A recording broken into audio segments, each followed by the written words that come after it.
کے جیلوں میں شب و روز گزارنے والا اور ہمارے معزز اور محترم رسول بخش پریجر صاحب جسم کا تعلق سندھ سے ہیں، اور ہم چاہیں گے کہ وہ آپ کے سامنے کم وقت میں زیادہ خیالات پیش کریں۔ محترم رسول بخش پریجر صاحب۔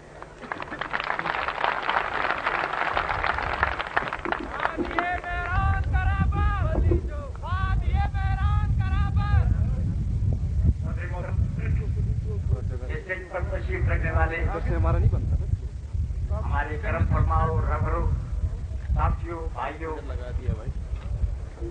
مجھے اتنی خوشی ہے کہ ایک بہت بڑے عرصے کے بعد ہم مظلوم قوموں کے لیے لوگ بالآخر ایک طویل مسافت طے کرنے کے بعد اکٹھے ہوئے ہیں۔ گزشتہ 51 برس میں ہم پر کیا کیا نہ گزرا ہے، ہم پر کیا کیا آفتیں نہیں آئی ہیں، ماشاء اللہ آئی ہیں۔ کبھی ایوب آتا ہے، کبھی یحییٰ آتا ہے، کبھی جنرل ضیاء صاحب آتا ہے، اب یہ محترم تشریف لائے ہیں اور ان کی عنایتیں ابھی جاری ہیں، پتہ نہیں یہ کہاں حد کریں گے، کب ان کا اختتام ہوگا۔ سب سے پہلے سمجھنے کی بات یہ ہے کہ یہ قدرتی آفات نہیں ہیں۔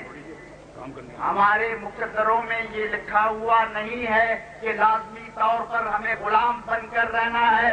ہماری ماؤں نے ہمیں اس لیے پیدا نہیں کیا تھا کہ ہم کچھ لوگوں کے سامنے حقیر اور بے نوا بن کر اپنی زندگیاں گزار ڈالیں اور برباد کر ڈالیں۔ یہ ہماری ماؤں نے اس لیے نہیں جانا تھا، اور پاکستان اس لیے نہیں بنا تھا کہ چند لوگ ہمارے سمراٹ کے لے جائیں اور ہم ہمیشہ ان کے لیے محنتیں کرتے رہیں اور غلام بن کر دیکھتے رہیں کہ وہ کس طرح سربستیاں کر کے اس ملک کو تباہ کرتے ہیں۔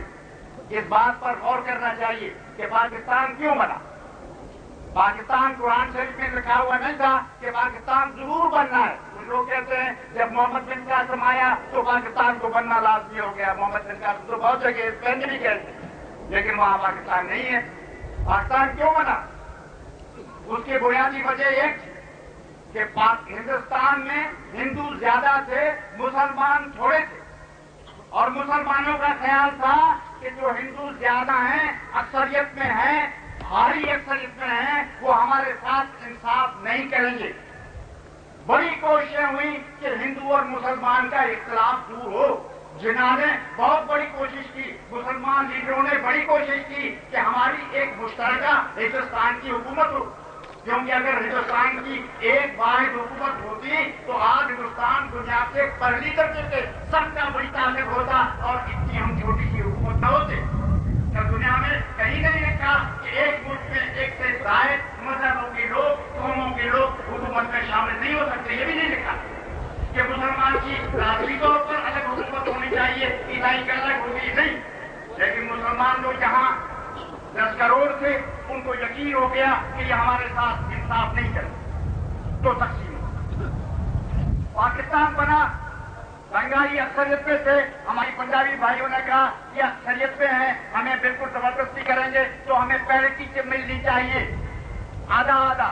کچھ زیادہ ہیں، لیکن زیادہ ہونے کے باوجود بنگالیوں کو زیادہ حصہ نہیں ملنا چاہیے، ہم کے برابر ہونی چاہیے۔ کیوں کہ یہ کام نہیں چلے، برابری کی، ان کو اکثریت کا حصہ نہیں دیا، لیکن پھر بھی ان لوگوں نے ان کو چلنے نہیں دیا، ختم کر دیا کہ یہ زیادہ ہیں، ہمیں نہیں چلے۔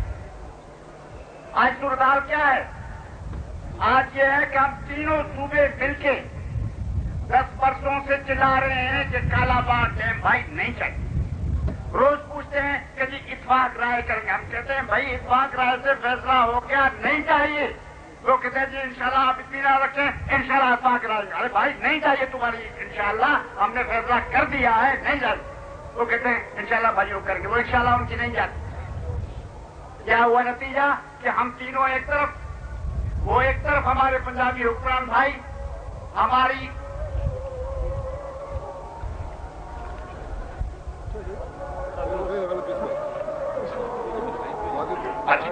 تو ہم 3 صوبے ہیں، وہ ایک۔ اب صورتحال ہے کہ ہم کچھ بھی کریں، وہ کا فیصلہ جاری رہتا ہے. وہ کہتا ہے سارے پاور مجھے دو، ہم کچھ نہیں کر سکتے. نتیجہ یہ ہوا کہ اگر موجودہ نظام قائم رہا، پنجاب کی اکثریت رہی اور ہمیشہ اکثریت سے فیصلے ہوئے اور یہ قومی اسمبلی پنجاب کی اسمبلی رہی، تو ہمارے لیے جینا ناممکن ہے. ہندوستان میں ٹکڑے اس لیے ہوا کہ اکثریت نے اقلیت کو جینے نہیں دیا. ہندوستان ٹوٹ گیا. بنگالیوں اور پنجابیوں کے درمیان اقلیت کا جھگڑا ہوا، انہوں نے ان کو اکثریت کو نہیں مانا، پاکستان ٹوٹ گیا. اب صورتحال ہے کہ باقی جو پاکستان بچے گا اس کے خلاف بھی یہ پڑے ہوئے ہیں، یہ کوئی رعایت کرنے کے لیے تیار نہیں ہے. تینوں صوبوں کی بات ماننے کے لیے پنجابی حکمران طبقہ تیار نہیں ہے. آپ دیکھیں پاکستان کی فوج میں ایک بھی بلوچ جنرل ہے؟ ایک ہوگا. سندھی جنرل کتنے ہیں؟ آپ کو میں بتاؤں کہ پورے پاکستان میں سب سے طویل حکومت سندھ کی رہی ہے، جس کی سرحد قندھار تک تھی. کیا یہ ملک ایسے ہی چل رہا تھا؟ سارے لوگ بزدل تھے، سارے لوگ نہیں لڑتے تھے، صرف مسجدوں میں نمازیں پڑھتے تھے اور ان کی حکومت چلتی تھی. لیکن سندھ کا ایک بھی جنرل کیا بریگیڈیئر بھی نہیں ہے، فوج ساری ان کی ہے. آج سندھ میں سندھی جج نہیں ملتے. سپریم کورٹ میں کتنے بلوچ جنرل ہیں؟ آج فیڈرل سیکرٹری میں کتنے بلوچ ہیں، کتنے پشتون ہیں، کتنے سندھی ہیں؟ آج امرن اس شخص نے پنجابستان بنا دیا ہے پاکستان کو. پاکستان عملی طور پر پنجاب کے ایک خاندان کی شہنشاہت بنا ہوا ہے. آپ کو یہ پنجابستان کی شہنشاہت قبول ہے؟ میں آپ سے پوچھتا ہوں کہ آپ اس شہنشاہ کے غلام بن کر رہنا چاہتے ہیں؟ ہم نے پاکستان اس لیے نہیں بنایا تھا کہ ہمیں شوق تھا ان گنجے کی گنجے شکل دیکھنے کا شوق نہیں تھا. ہم پہلے آزاد تھے، یہ علاقہ ہمارا تھا. ہمارے آبا و اجداد نے مفت میں بازار سے یہ خود مختاری خریدی نہیں کی. ہمارے لوگوں نے ایک گنجا ہے ہمارے ساتھ بھی، اور یہ گنجا دو گنجے ان کو ماریں گے، ان سے دور ہے، ہمارے گنجے دور ہے. انشاءاللہ ہمارے گنجے ان گنجوں کو شکست دیں گے. تو جناب یہ جو خود مختاری ہماری ہے وہ ہم نے زور بازو سے قائم رکھی تھی. ہمارے آبا و اجداد نے لاکھوں انسانوں کی قربانیاں دے کر یہ علاقہ رکھا تھا. یہ محمد علی جناح نے قائد اعظم نے تخلیق کیا اس ملک کو، لیکن یہ علاقہ ہمارے آبا و اجداد نے قائم رکھا تھا. ان کی قربانیوں سے قائم تھا، ان کی لڑائیوں کی وجہ سے قائم تھا. آج یہ ہمارا ملک ہے، اس کی حفاظت ہم کریں گے. ہم ایک بات کہیں، پنجاب کی بالادستی ہمیں نامنظور ہے.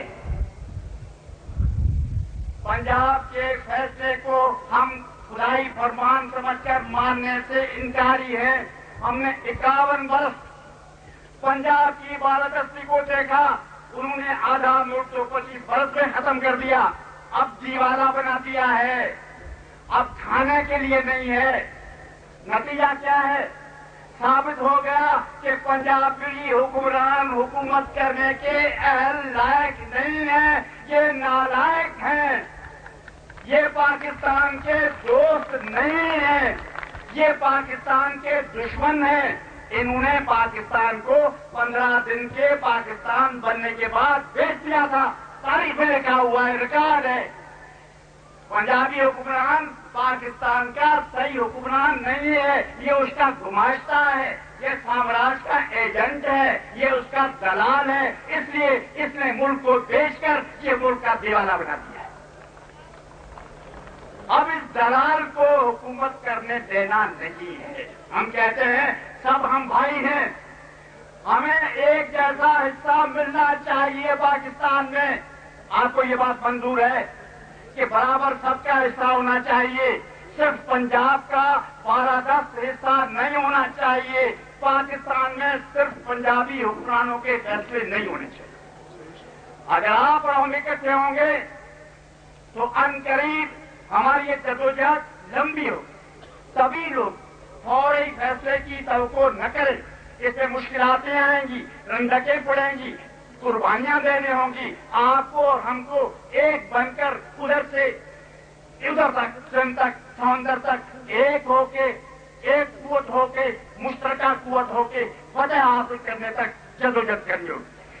السلام علیکم.